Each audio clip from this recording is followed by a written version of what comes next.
আসসালামু আলাইকুম, আমি আশিক নিলয়। আজকের ভিডিওতে আমি আপনাদের দেখাবো যে মানিকগঞ্জের সেই বিখ্যাত পান্তুয়া হচ্ছে একটা মিষ্টির নাম। এটা মানিকগঞ্জের সেই পলাশ মিষ্টান্ন ভান্ডারে পাওয়া যায়। তো আমরা এখন অলরেডি মানিকগঞ্জের কাছাকাছি চলে আসছি। এখান থেকে মানিকগঞ্জ 5 কিলো, তো আর 5 কিলো অতিক্রম করলেই আমরা সেই পলাশ মিষ্টান্ন ভান্ডারে পৌঁছে যাব। তো চলুন ভিডিওর মাধ্যমে আপনাদেরকেও সেই পান্তুয়া টেস্ট, অরিজিনাল যে পান্তুয়া আছে সেই পান্তুয়ার টেস্টটা উপভোগ করিয়ে নিয়ে আসি।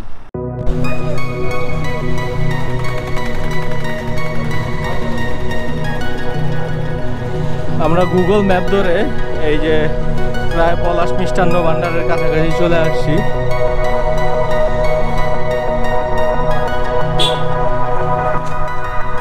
ফার্স্টে ভাবছিলাম যে শুক্রবার বিদায় বন্ধ থাকতে পারে, কিন্তু একজনে ইনফর্ম করলো যে না, খোলা আছে। ফাইনালি আমরা অনেক খোঁজাখুঁজির পর এই পলাশ মিষ্টান্ন ভান্ডারের কাছাকাছি চলে আসছি। এখন আমরা এখানে ঢুকবো। এখানে শুধু মিষ্টি নয়, এখানে অনেক ভাজা পোড়াও বিক্রি করে। এই যে অনেকগুলা সমোচা, তারপর হচ্ছে গিয়ে সিঙ্গারা, এগুলা এর সাথে রয়েছে পরোটাও বিক্রি করে দেখতে পাচ্ছি।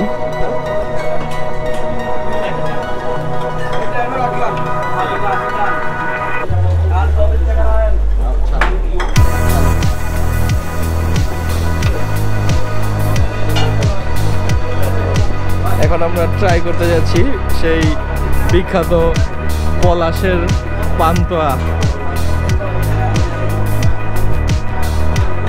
এই যে অলরেডি তুষার ফটোশুট করতে চলে এসছে। হ্যাঁ, যাবো। আমরা অলরেডি পৌঁছে গেছি সেই মানিকগঞ্জের বিখ্যাত পলাশ মিষ্টান্ন ভান্ডারের সেই পান্তুয়ার দোকানে। তো এখন আমরা এখান থেকে পান্তুয়া খাবো অ্যান্ড আপনাদের রিভিউ দেবো যে এই পান্তুয়াগুলা কেমন। দর্শক, অনেকক্ষণ যাবৎ আমরা এখানে বসে আছি, তো আর তর্স হয়েছে না এই পলাশ মিষ্টান্ন ভান্ডারের সেই বিখ্যাত পান্তুয়া, নামকরা পান্তুয়া খাওয়ার জন্য। তো আমাদের এখানে চলে আসছে সেই বিখ্যাত পান্তুয়া, একটা প্রসিদ্ধ একটা খাবার এই এলাকার।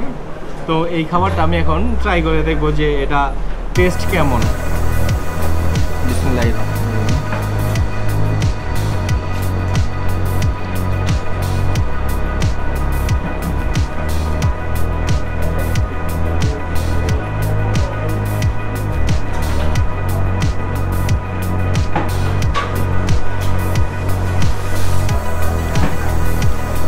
এর আগেও আমি অনেক মিষ্টি খেয়েছি, কিন্তু এরকম পান্তুয়া কখনোই আমি খাই নাই।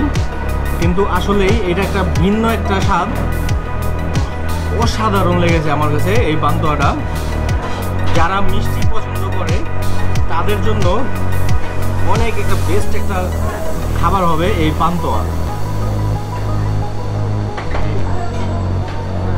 মানে মুখে দেওয়ার সাথে সাথে একদম গলে যাচ্ছে। তাদের আলাদা একটা যে ভেতরে ক্রিমি একটা ভাব, যে ক্ষীর আছে, এই ক্ষীরটা আসলেই খুব সুস্বাদু।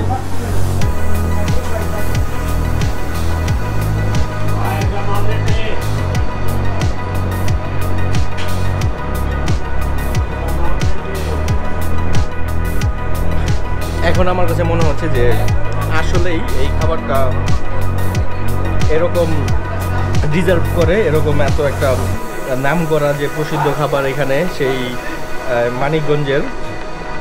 তো এত স্বাদ এটার ভেতরে, এই জন্যই এই খাবারটা এত ভাইরাল অ্যান্ড নাম করা।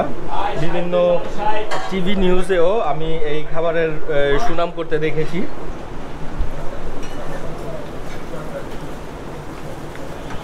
তুষার, কেমন লাগতেছে? টেস্ট কেমন? ভাই আসলে খুব সুস্বাদু। আমরা সচরাচর যে পান্তুয়া গোলাপ জামুনগুলো খাই, এটা দেখতে ঠিক ওই রকম হইলেও টেস্টটা একেবারেই ভিন্ন। যেমন সাধারণত গোলাপ জামুনের ভিতরের দিকটা শক্ত থাকে, আর পান্তুয়ার ভিতরেটা ওনার এমনভাবে বানাইছে, ভিতরে এক ধরনের ক্রিম আছে যেগুলো মলাই দিয়ে ক্রিমটা বানানো, আর উপরের টেক্সচারটা এত সফট, মুখে দেওয়ার সাথে সাথে একদম মিলে যায়।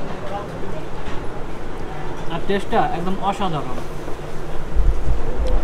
তো দর্শক এইখানে এই দোকানে মিষ্টির দোকানে যদি আপনি চান যে এই পান্তুয়াটা শুধু খাবেন তাহলে দেন আপনি শুধু এই পান্তুয়াটা খেতে পারেন। আর এখানে এই পরোটা সিস্টেম আছে, দেখেন এই যে পরোটাটা একদম তেল ছাড়া অরিজিনাল পরোটা, গ্রানটা খুব সুন্দর। তো এই পরোটা দিয়ে আমি একটু পান্তুয়াটা ট্রাই করবো এখন, যদিও অনেক গরম, মাত্র ভেজে নিয়ে আসছে। এখন আমি পরোটা দিয়ে সেই পান্তুয়া ট্রাই করতেছি।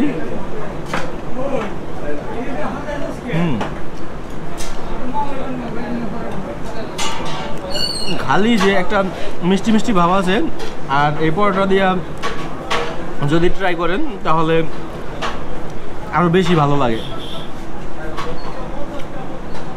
ওয়াও, পান্তুয়ার ভেতরে যে একটা তাদের স্পেশাল যে একটা ক্ষীর আছে, এই ক্ষীরের টেস্টটা খুবই সুস্বাদু। তাদের এই দোকানে পান্তুয়া ছাড়া আলাদা রসগোল্লা আছে, তারপর হচ্ছে গিয়ে মিষ্টি আছে। এই যে আমরা একটা রসগোল্লা নিয়েছি,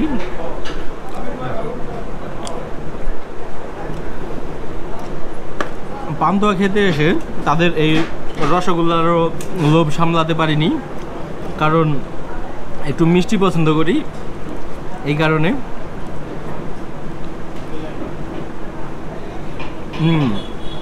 রসগোল্লাটা মনে হচ্ছে যে অরিজিনাল গরুর দুধ দিয়ে বানানো।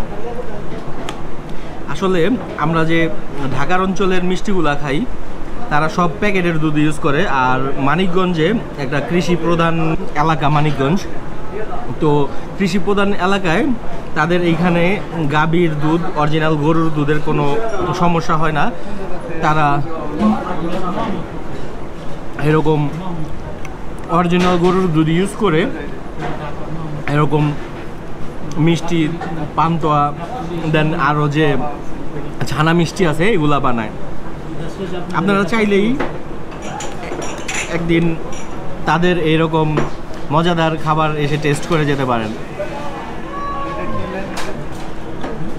দর্শক, আমরা এতক্ষণ পান্তুয়া খেলাম, এখন আমরা কথা বলবো যে এই পান্তুয়ার অরিজিনাল যে মালিক, এখানকার দোকানের মালিক, তার সাথে কথা বলবো যে এটার ভেতরে কি এমন আছে যে এত সুস্বাদু অ্যান্ড এত নাম করা, এখানকার এত প্রসিদ্ধ একটা খাবার, এটার ভেতর কি আছে এটা জানার চেষ্টা করবো এখন আমরা। আসসালামু আলাইকুম ভাই। ওয়ালাইকুম আসসালাম। ভাই, আপনার এই পান্তুয়ার ভেতরে কি আছে যে মানুষের জিহ্বায় এমন করে লেগে গেছে? এখানে খাঁটি দুধ, খাঁটি গাওয়া ঘি, খাঁটি দুধের ক্ষীর, এবং খুব মানসম্পন্ন করে এটা খুব সুন্দর করে আমরা এটা বানাই, যে কারণে মানুষের মুখে দিলে খুব একেবারে সুস্বাদু, আলাদা, এটা এক্সট্রা অর্ডিনারি। মনে করেন যে মুখ মানে তাক লেগে যায় যে না, এরকম মিষ্টি কখনো খাইনি। যারা একবার খাবে তারা আবার খেতে আসবে, এটা আমার বিশ্বাস করি এবং বাস্তবতাই। কত বছর ধরে আপনার এই ব্যবসাটা চলতেছে? আমি ব্যবসা করি 28-30 বছর ধরে, কিন্তু পান্তুয়াটা আস্তে আস্তে প্রসিদ্ধ হয়। মনে করেন যে আমি 2004 সালে অল্প অল্প বানাই, তখন এত মানুষ জানে না। তারা আস্তে আস্তে বিভিন্ন নববর্ষে নেয়, ঢাকা পুলিশ লাইন সপ্তাহে নেয়, এরকম বিভিন্ন জায়গায় নেয়।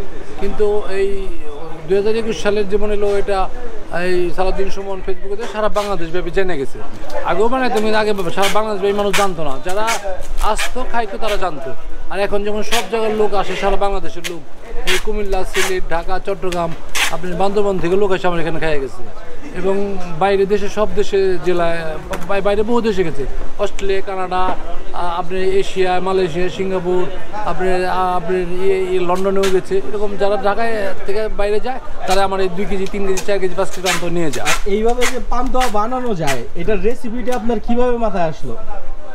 এটা আমি আমার ওই আপনারা ডিবিসি নিউজে আমার একটা নিউজ হয়েছিল, ওইখানে আমি ডিটেলস বলে দিছি। আমি ছাত্র জীবনে আমি কলকাতা ঘুরতে যাই, ওখানে একটা মিষ্টি খাইয়া যদি ভালো লাগে, তখন যদি আমাদের তো মিষ্টি ব্যবসা আছে, আমি যদি কোনো মিষ্টি ব্যবসা করি, তাহলে এই পান্তুয়াটা আমি আরও এক্সট্রা অর্ডিনারি করে, আমি আরও মডিফাই করে আরও খুব সুস্বাদু করে বানাবো। এবং যে ধারা তাই ভাগ্যক্রমে আমি ব্যবসায়ী আসি এবং সেই পান্তুয়াটা আমি প্রথমে এক্সট্রাঅর্ডিনারি করে বানানো শুরু করি।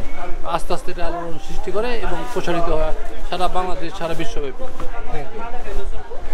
আমরা ভাইয়ের জন্য শুভকামনা করছি যে এত সুন্দর, এত সুস্বাদু পান্তুয়া মানুষকে উপহার দেয়, তার দীর্ঘ আয়ু কামনা করছি, অ্যান্ড তার ব্যবসা যাতে আল্লাহ তাআলা বরকত দেয়, এটাও আমরা দোয়া করছি।